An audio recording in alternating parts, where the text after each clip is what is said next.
Shalom, dalam video saya kali ini saya akan menyampaikan kesaksian tentang Yesus pembelaku, Yesus penyembuhku, Yesus pemulihku. Sebelumnya mari kita berdoa dahulu. Terima kasih Tuhan, terima kasih Yesus, kami siap mendengarkan pemberitaan mengenai kebesaran-Mu. Hikmat-Mu Tuhan yang tiada terselami turun atas kami, dan kuasa darah Yesus Kristus menutup bungkus kami dari apapun. Haleluya, amin. Firman Tuhan katakan dalam Efesus pasal 2 ayat 8-9, kalau kita diselamatkan oleh iman itu karena kasih karunia yang cuma-cuma pemberian Tuhan. Nah, merupakan sebuah mukjizat kalau bulan 7 yang lalu saya masih memiliki kekuatan untuk membuat beberapa video. Karena pada awal bulan 7 yang lalu saya ada sedikit batuk. Lalu pada bulan 7 sampai awal bulan 9 saya mengalami sakit, khususnya sekitar akhir bulan 7 sampai Agustus, sakitnya dari ujung kepala hingga ujung kaki. Saya tidak akan menceritakan detailnya ya. Singkatnya, sakit perut, kadang demam juga, batuk kadang parah juga, dan lain-lain. Ya, badan saya rasanya sudah tidak karuan. Saya melakukan tes swab antigen dan tes swab PCR, semua hasilnya negatif. Lalu saya pergi ke beberapa dokter dan saya melakukan tes darah, dan dari hasil tes darah itu dokter mengatakan tidak ada penyakit, tidak ada virus, tidak ada bakteri, tidak ada penyakit ya memang batuk, tapi hanya batuk biasa, tidak ada yang lainnya. Waktu itu sekitar bulan 7 dan 8 saya mendapatkan beberapa penglihatan dalam mimpi. Yang pertama, saya mendapatkan mimpi saya di-scan dan dikatakan bahwa tidak ada virus. Penglihatan ini saya dapat sebelum saya melakukan tes swab antigen dan tes swab PCR. Dan di mana ada marifat, di situ ada hikmat. 1 Korintus pasal yang ke-12 ayat 8. Terbukti dari hasil tes swab antigen dan tes swab PCR saya yang hasilnya negatif. Yang kedua, ada seorang pria yang dengan jelas mengatakan 9 naga sudah dikalahkan. 9 naga kecil ya. Yang ketiga, beberapa mimpi yang lain yang tidak bisa saya ceritakan di sini, tapi saya menceritakannya kepada pembimbing rohani saya yang ada di Singapura, Pastor Joel Wong. Beliau langsung menjawab, 1 Yohanes 4 pasal yang keempat. Ya, demikianlah firman Tuhan. Kamu berasal dari Tuhan, anak-anakku, dan kamu telah mengalahkan nabi-nabi palsu itu. Dalam terjemahan bahasa Inggrisnya, agen-agen antikris. Sebab roh yang ada di dalam kamu lebih besar daripada roh yang ada di dalam dunia. Yang keempat, saya mendapatkan penglihatan dalam mimpi. Siapa pelakunya? Pelaku apa? Sekitar bulan 8 ada beberapa kejadian singkatnya. Yang pertama, ketika saya habis cuci tangan di wastafel, tiba-tiba ada benang merah di salah satu jari tangan saya. Yang kedua, ketika saya berada di wastafel, tiba-tiba ada seekor binatang muncul, badannya seperti ular gagak, tidak mulus, warnanya kuning keemasan, sangat tipis badannya, dan kepalanya seperti naga. Dari 2 kejadian tersebut, tidak usah saya jelaskan itu pelaku apa, sudah jelas itu pelaku apa. Saya bukan hanya asal menuduh atau menceritakan mimpi ya. Dari awal saya sudah katakan di mana ada marifat, di situ ada hikmat. Jadi bukan hanya mimpi, tapi juga ada hikmatnya. Firman Tuhan katakan dalam 1 Tesalonika 2 ayat 16, karena mereka mau menghalang-halangi kami memberitakan firman, demikianlah mereka terus-menerus menambah dosa mereka sampai genap jumlahnya. Dalam Yeskel pasal 33 ayat 11 dikatakan, bertobatlah. Bertobatlah dari hidup yang jahat itu. Tuhan tidak berkenan kepada kematian orang fasik, tetapi kepada pertobatan orang fasik itu dari kelakuannya supaya ia hidup. Ya, kalau mau bertobat, ya kita lihat dalam kisah Saulus yang disebut juga Paulus. Ketika seorang Saulus, seorang penganiaya jemaat, dalam terjemahan bahasa Inggrisnya memperlakukan dengan kejam, dalam kisah para rasul 8 ayat 3, ketika Tuhan berkata, "Mengapakah engkau menganiaya aku?" Dalam Kisah Para Rasul pasal 9 ayat 4. Kemudian Saulus bertobat dan dikhususkan untuk tugas yang telah ditentukan dari Tuhan dalam Kisah Para Rasul 13 ayat 2. Lalu apa yang terjadi dalam Kisah Para Rasul pasal 19 ayat 11-12? Salah satunya adalah ketika sapu tangan Paulus diletakkan di atas orang-orang sakit, maka sembuhlah mereka dan keluarlah roh-roh jahat. Ya, oleh Paulus, Tuhan mengadakan mujizat-mujizat yang luar biasa. Kalau masih bebal, ya berarti ini ada dua. Yang pertama, firman Tuhan katakan dalam Yeremia pasal 25 ayat 3-5, Tuhan terus-menerus mengutus hambanya, yakni nabi-nabinya yang mengatakan, "Bertobatlah masing-masing kamu dari tingkah lakumu dan dari perbuatan-perbuatanmu yang jahat."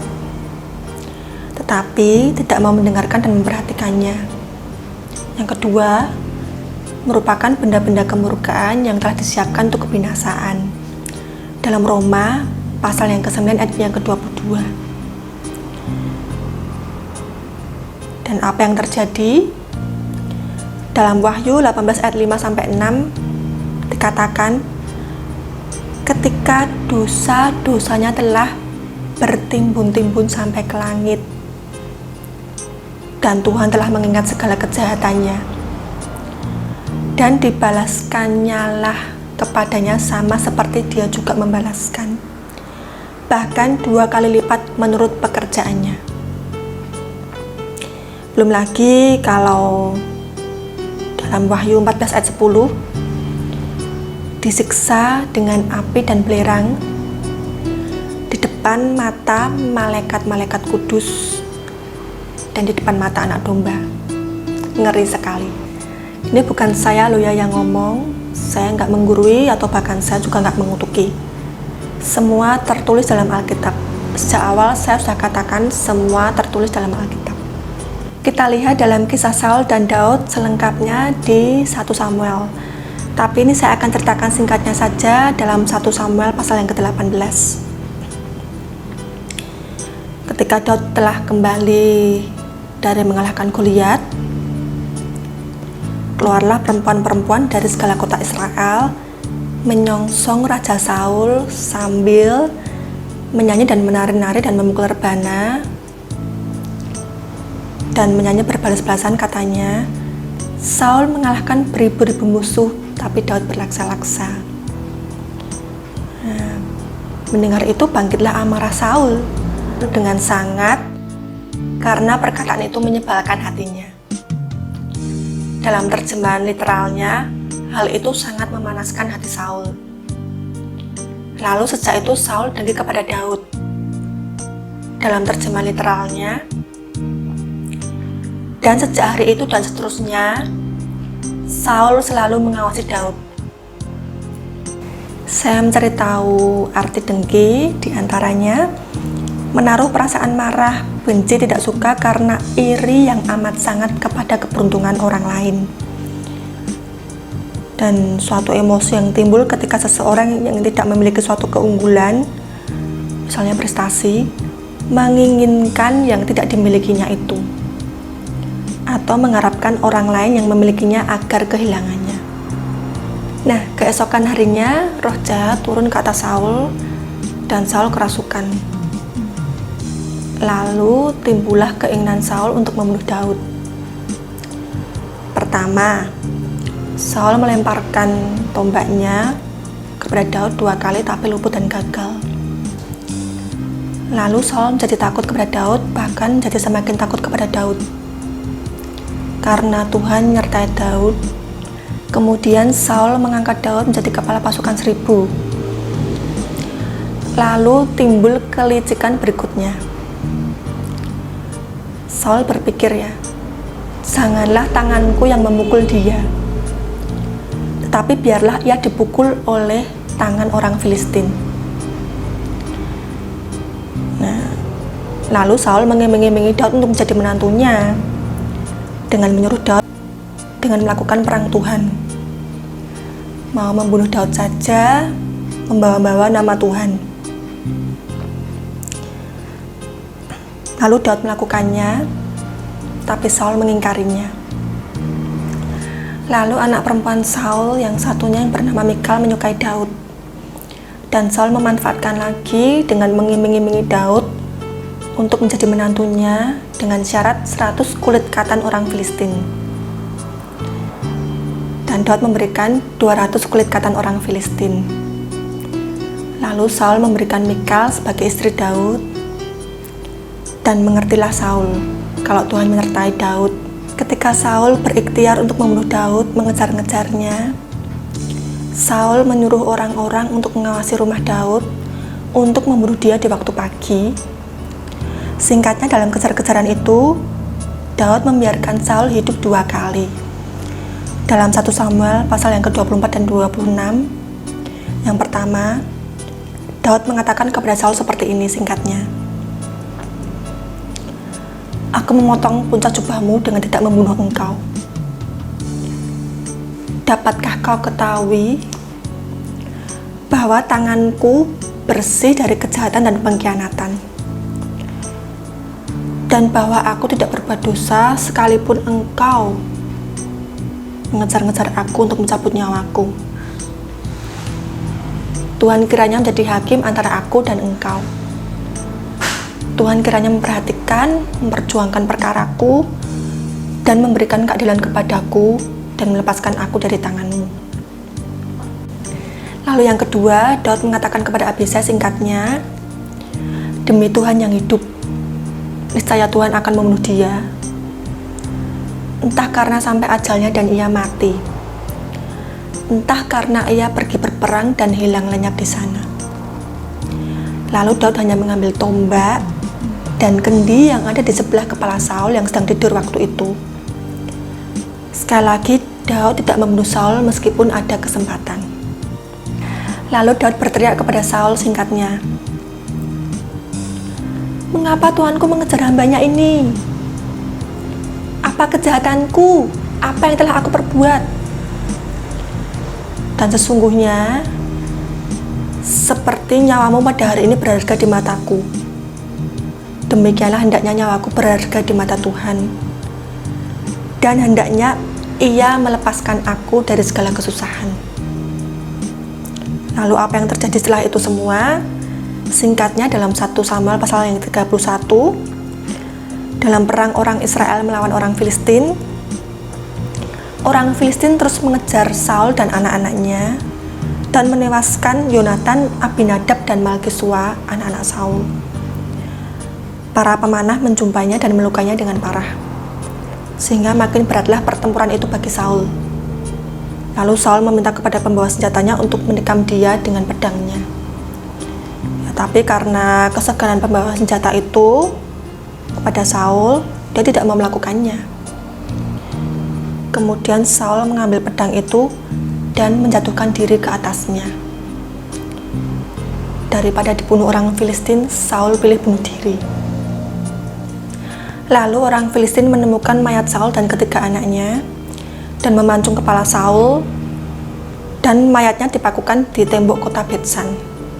Itulah tadi perkataan Daud kepada Saul, apa salahku sehingga engkau mengejar-ngejar aku? Kiranya Tuhan jadi hakim antara aku dan engkau.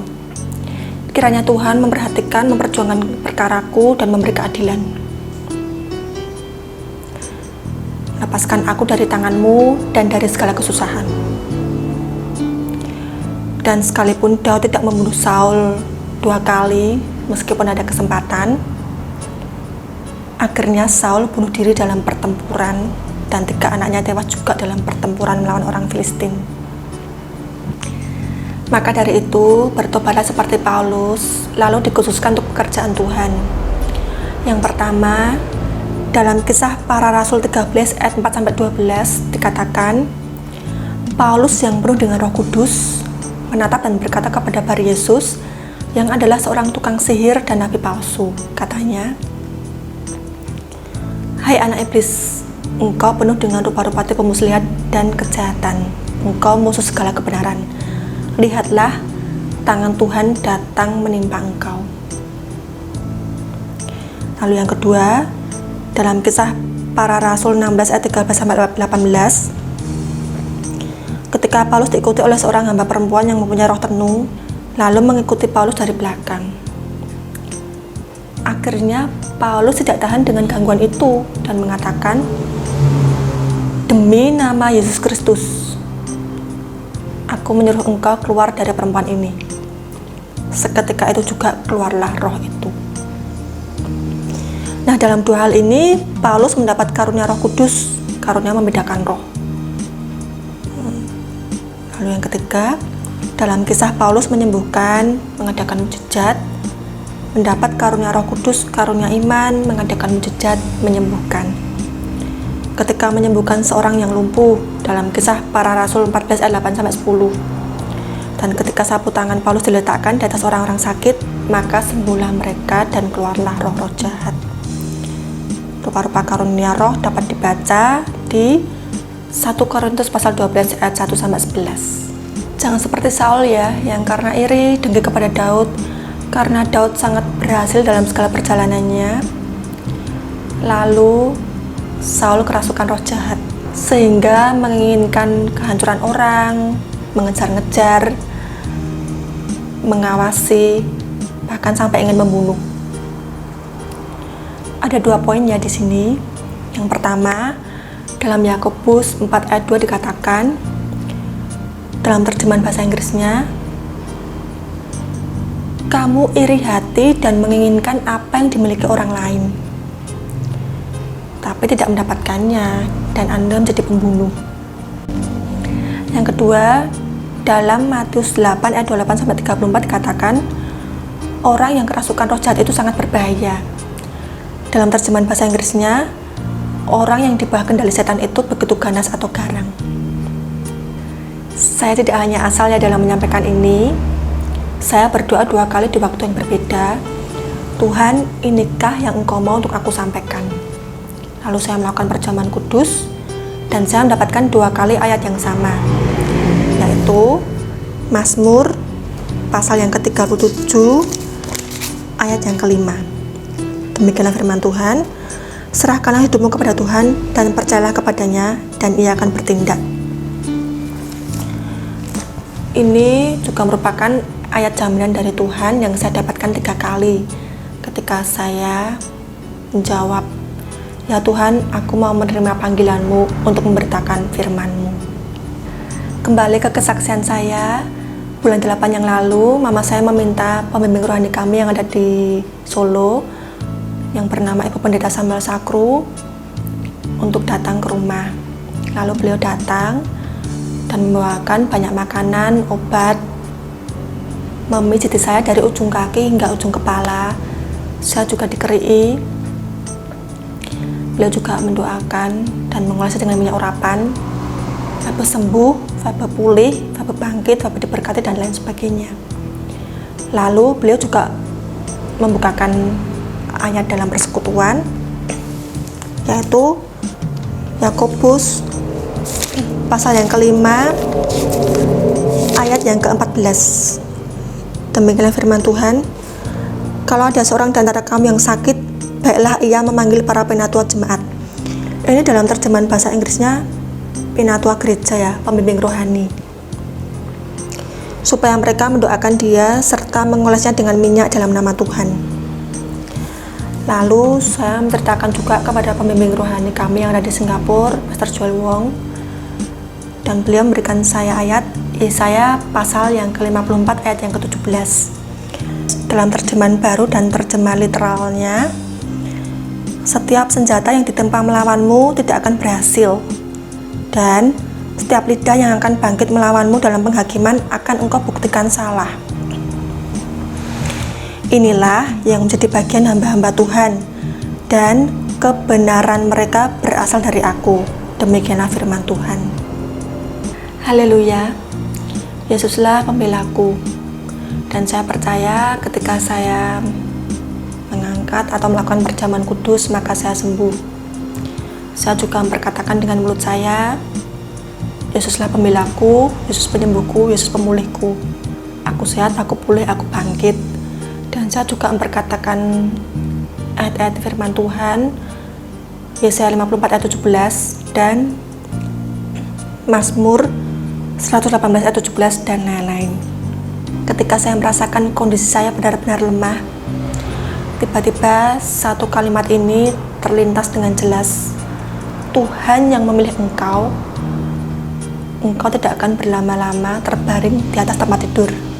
Sekarang saya sudah pulih, saya sudah sehat, saya dapat beraktivitas lagi seperti semula. Haleluya, kemuliaan bagi Tuhan.